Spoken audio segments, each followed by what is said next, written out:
Over the course of these videos, I've been talking about my wife's cooking a lot because my wife really can cook. You know, we've talked about her cakes, pies, pancakes. But one thing my wife fixes that pretty much everyone that has ever tasted it, they really, really like it. It's her fried fish. Now, I'm not going to tell you what kind of fish she fries.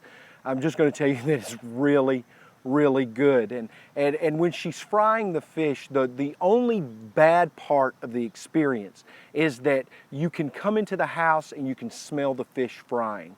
And then days later, you can still smell that the fish was cooked in the house. I mean, we've tried everything. We've tried scrubbing the counters down with disinfectant. We've tried sprays to deodorize the air. We've even tried lighting vanilla candles all over the place, and nothing really can get that smell out of the house.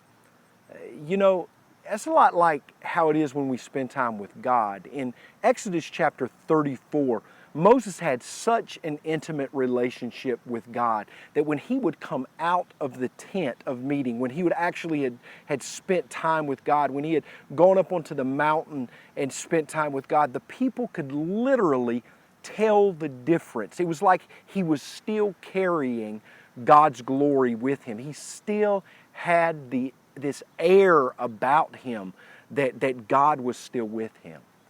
Do you feel like that? Do you feel like that after you've spent time in prayer, after you've read His Word, after you've done good things for people? Do you really feel like you still have God on you? I don't know about you, but a lot of times I don't feel like that. I don't feel like his cloud is hovering above me. I don't feel like I'm sweating God through my pores. And I found out the reason why. It's because of me. Because there's too much of me left in the equation. See, in order for Moses to get to the point to where he still had God's glory resting upon him, still had God's glory shining through his face, was because Moses let go of his will and he totally sacrificed himself to God's will. I encourage you today to give everything you have up to God, your hopes, your dreams, your desires. Now understand, God cares about those things and He wants you to have those things, but you can't have those things before you have God. See, the problem always has been with me.